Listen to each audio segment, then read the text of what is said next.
Selamat datang di Kudu Channel. Ya, kali ini seperti biasa kita akan unboxing dulu ya teman-teman. Saya sudah dapat earphone baru, tapi ya kayak amplop.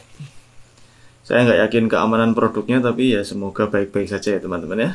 Di sini saya beli kebetulan di Shopee, ada flash sale ya. Lagi banyak sekarang flash sale soal earphone. Nah, saya beli di situ. Di sini saya dari Oase belinya ya, Oase Official Store. Nah, nama produknya adalah earphone serinya DE-W3 Black atau hitam. Dan di sini ada tulisannya, jika barang rusak atau klaim garansi bisa langsung ke Oppo Service Center. Jadi kalau di kota teman-teman ada Oppo Service Center, teman-teman bisa klaim di sana, nggak harus ke Shopee-nya gitu. Mungkin seperti itu ya. Oke. Jadi kalau dipegang-pegang sih nggak ada boxnya, tapi untuk membuktikan kita buka saja ya. Benda tajam pakainya, hati-hati.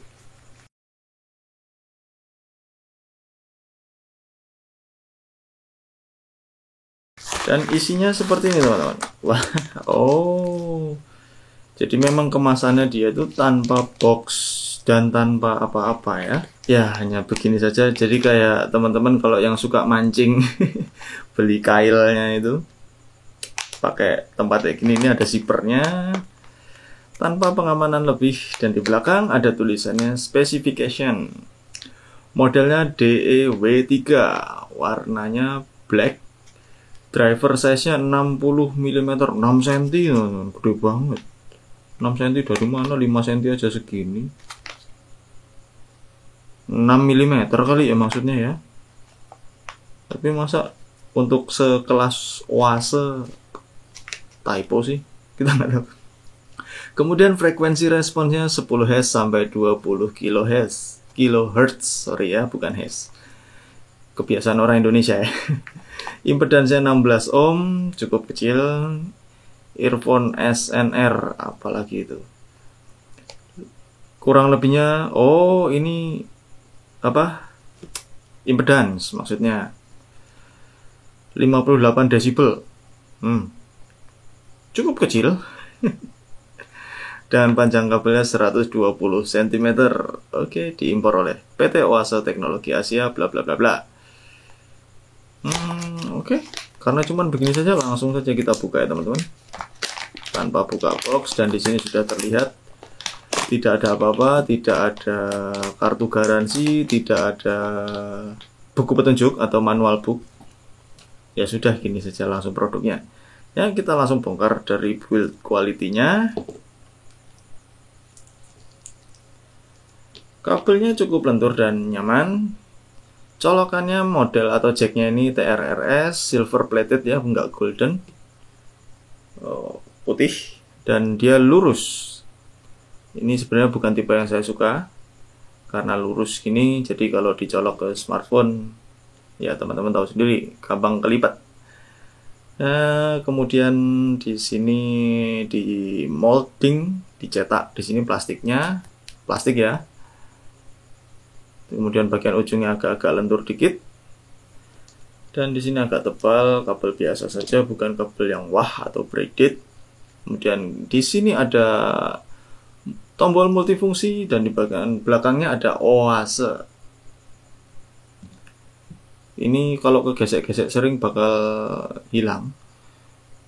Dan di sini kayak barang bekas ya. Maksudnya nggak kinclong grass gitu ya teman-teman. Jadi kalau dilihat secara detail, dia itu agak sedikit ada baretan-baretan ya. Mungkin ketika sedang produksinya dia kegesek-gesek apa, atau di dalam plastiknya dia kegesek-gesek. Bisa jadi di sini nggak kinclong, nggak mengkilat gimana gitu. Jadi kayak ya goresan-goresan minor. Dan di sini tombolnya cukup keras suaranya, dan kalau ditekan ya kerasa tombol.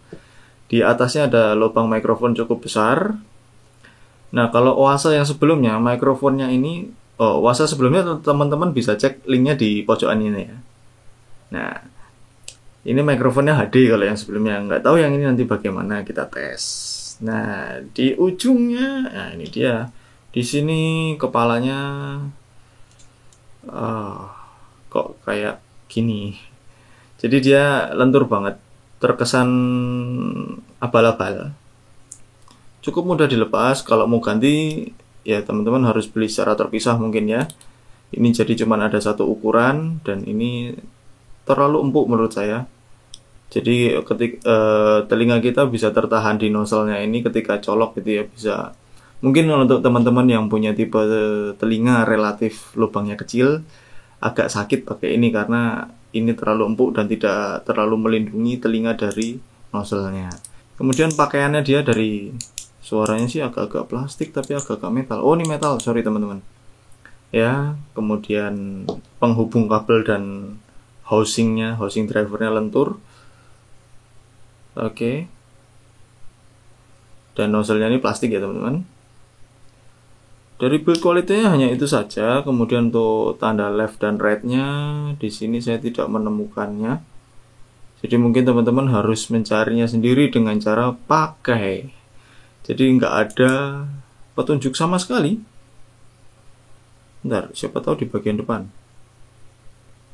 Nggak ada juga teman-teman. Jadi kalau teman-teman mau dengerin ini harus pakai ya mungkin tipe-tipe audio yang jelas mana kanan mana kiri gitu. Bisa misalnya dites pakai laptop itu kan ada mematikan yang sebelah kanan doang, nanti yang kedengeran di kiri gitu kan ya, bisa. Ya dari build quality-nya hanya begini saja teman-teman, mayoritas plastik dan terlihat ya standar gitu ya, bukan earphone yang wah. Dan bagaimana dengan kualitas suaranya? Saya tes dulu teman-teman.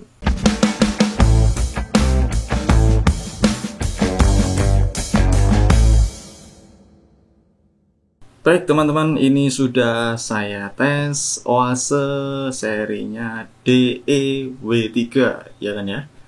Nah ya, DEW3. Nah earphone ini kalau teman-teman mau cari ada di Shopee, linknya saya sertakan di bawah di kolom deskripsi. Kemarin saya belinya, tadi saya bilang kalau pas dapat flash sale. Nah kebetulan jadi di bawah 50.000, harga aslinya 200.000. Nah, kualitasnya apakah sesuai dengan 200.000? Tapi kalau bungkusnya agak di bawah ekspektasi ya, 200.000 dapat seperti ini. Ya, tapi nggak apa-apa. Jadi, begini rasanya. Ketika dipakai, jadi ear tipsnya ini di telinga saya yang biasa pakai ukuran medium, dia terasa cukup besar, jadi agak menyumpal di telinga banget. Sehingga kalau dipakai dalam durasi yang lama rasanya agak pegel. Tapi mungkin nanti kalau sudah terbiasa pakai gitu nggak pegel-pegel lagi gitu. Kemudian untuk noise isolation itu dia cukup mumpuni. Suara luar tidak banyak yang tembus, meskipun masih ada lah. Seperti misalnya suara yang bernada tinggi atau deru gitu ya. Deru itu kayak kipas angin gitu. Atau nada tinggi kayak jangkrik gitu, itu masih tipis-tipis. Nah, jadi kalau teman-teman punya lubang telinga yang relatif kecil, itu pasti kurang nyaman karena dia akan lebih menyumpal lagi teman-teman. Dan kalau pakai ini, saya sudah merasakan volume yang nyaman itu ada di 60 sampai 80, dia mengeluarkan suara optimalnya. Nanti di atas 80 dia ya ada beberapa yang harus dikorbankan dari tipe suaranya, dan kalau di bawah 60 ya dari kedetailannya gitu. Nah, langsung saja tesnya untuk mendengarkan musik. Yang pertama akustik, Boyce Avenue, I Will Always Love You. Oke, tipe suaranya yang dirasakan ketika mendengarkan akustik ini, dia lebih wet dan terasa gendut. Kedetailannya cukup baik. Picking gitar itu terasa empuk di telinga. Vokalnya Mas Alejandro nggak pecah dan terasa empuk di telinga. Nah, ketika melodi gitar atau solo gitar itu untuk saya pribadi terasa enak, nggak ada pecah-pecah. Nah, kemudian memang ini bukan output terbaik ketika mendengarkan akustik, tetapi sudah sangat mumpuni untuk penyuka akustik. Nah gitu, paham ya? Berikutnya pop Maroon 5 yang Lost. Judulnya Lost. Bassnya mantap lah ini. Detail lainnya cukup baik dan tidak saling tindih. Karakter vokalnya Mas Adam Levine, keluar karakternya. Kita terbawa hype dari lagu ini.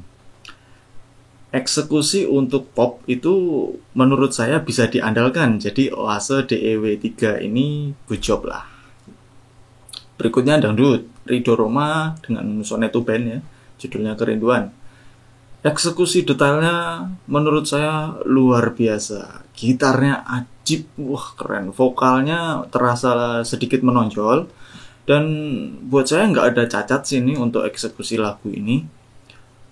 Kick bassnya dari drum itu nampolnya juga pas. Dan eksekusinya lebih terasa warm gitu ya. Rasa lagunya jadi terasa lebih hangat dan pas aja. Saya suka hasilnya.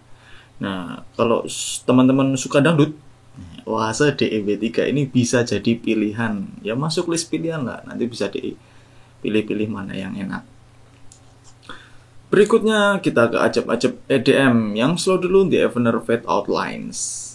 Nah, lagu itu diawali oleh bass dan ini langsung disambut dengan bass yang empuk, eksekusinya empuk banget. Ini earphone sekilas tampak kacangan ya karena dari konstruksinya, aduh ini kok kayak murahan gini kan. Tapi kualitas suaranya ini ya, di luar ekspektasi saya. Gitu. Ternyata bisa, keren juga. Ya. Bassnya besar, kedalamannya juga pas, treble-nya itu nggak sobek. Maksudnya sobek itu nggak sampai yang bikin telinga geli gitu ya, kayak di titik-titik. Nah, itu. Dan menurut saya nggak main-main ternyata hasilnya. Jadi oke lah. Berikutnya kita kencengin yaitu Calvin Harris yang Roller Coaster. Nah ini teman-teman. Menurut saya ini klub malam yang dibawa pulang. Ya mungkin saya menjelaskannya terdengar berlebihan, tapi ya saya harus jujur. Denger lagunya Calvin Harris ini pakai Oase DEW3 ini tinggal teman-teman bawa senter digoyang-goyang aja jadi kayak gini. Ajep. Ya rasanya udah kayak dibawa ke diskotik gitulah. Nah, semua kedetailannya itu bassnya, treble-nya dan semua efek-efeknya nyata banget. 2 jempol dari saya. Selanjutnya kita ke rock atau metal. Yang pertama Dream Theater Another Day. Nah, di sini sedikit terasa kering, tapi tanpa mengurangi kedetailannya. Detailnya masih ya di atas rata-rata. Detail drumnya Mas Portnoy itu ajib, keren, kerasa banget. Kalau teman-teman mau dengerin detail drum, ini kan Portnoy itu mainnya kayak ribet gitu ya mainnya, tapi karena detail jadi kita bisa ngikutin gitu. Kemudian detail keyboardnya Mas Myung juga terasa syahdu banget waktu melodinya. Dan semua instrumen ada di posisi suaranya masing-masing, nggak ada yang saling tindih. Harmoninya dari lagu ini klasik, enak banget. Selanjutnya kita ramaikan dengan A7X The Stage. Nah, denger intronya ini saya sudah, wah ini kualitasnya nanti pasti seperti ini. Sudah ketahuan duluan. Karena dia sudah bisa menggambarkan sesuatu yang cukup oke. Detailnya memang luar biasa. Di telinga saya ini cuman satu aja sih minusnya. Ketika simbal drum ces gitu ya, itu rasanya agak terlalu kering. Jadi agak over gitu ya. Jadi bikin ya kita yang dengerin kalau volume tadi yang saya bilang di atas 80 itu agak-agak meringis gitu dengernya. Nah, selain itu overall lagunya dieksekusi enak. Solo gitarnya Mas Sinister Gates itu sangat memukau detailnya sehingga kita bisa terbawa suasana lagunya. Nah, memang lagu ini biasanya sulit dieksekusi oleh earphone di bawah 200.000. Nah, kebetulan dia kan harga aslinya 200.000 yang tertulis ya teman-teman. Nah, tapi Oase DEW3 ini menurut saya cukup baik hasilnya gitu. Kemudian kita ke rock yang banyak bassnya, yaitu Muse Hysteria. Bassnya memang bukan main detailnya. Dong. Wah, itu kita ngikutin. Jadi detail ketika itu kan banyak melodi bassnya ya. Itu kita bisa ngikutin. Nah, cuman yang lain itu aduh buat saya agak kecewa. Masih enak hype lagunya, cuman kayak pakai equalizer di dalam gua gitu. Teman-teman pernah ini kan, otak-atik audio Windows. Nah, itu pakai equalizer tipenya yang gua. Nah, itu. Jadi selain bass di lagu ini semuanya rasanya kayak seperti itu, cuman tanpa gema. Nah, itu jadi kurang nyaman aja untuk dengerin Muse. Nah, selanjutnya yang paling ribut yaitu Lamb of God, Walk With Me in Hell. Nah, ternyata memang kurang cocok untuk tipe lagu berisik gini. Nah, kalau orang Jawa biasanya bilangnya kemeruwak gitu lah. Jadi berisik doang gitu. Jadi nggak cocok. Selanjutnya kita langsung banting setir ke yang slow orkestra, yaitu Riccardo Muti yang Beethoven 9. Detailnya agak kurang buat saya ya, terlalu ngeblend sehingga sulit mendengar salah satu alat musik tertentu ketika sedang dipadu semuanya. Nah, tapi kalau ketika orkestranya itu lagi memainkan yang lembut-lembut, itu enak banget. Detailnya oke punya, tapi begitu yang temponya mulai naik, semua alat musiknya bunyi, mayoritas ya, bunyi gitu udah, aduh, terlalu nyampur. Jadi kita nggak terlalu dapat gitu. Selanjutnya untuk nonton film, buat saya outputnya yang dieksekusi drivernya ini standar saja. Kita masih bisa merasakan suasana filmnya. Kemudian misalnya filmnya itu dibawa seru atau dibawa tegang, kita masih bisa ikut tegang. Yang dibawa sedih masih bisa ikut sedih gitu ya. Detail dialognya juga eksekusinya cukup baik, tapi bukan output yang wah buat saya. Nah, kalau nonton film action rasanya kayak kita ada di depan subwoofer gitu ya. Ketika misalnya yang tembak-tembak nah gitu, karena ya di depan subwoofer lah rasanya gimana, bass semua gitu. Nah, itu. Selanjutnya untuk bermain game. Kedetailannya ini cukup baik. Sound efeknya oke punya.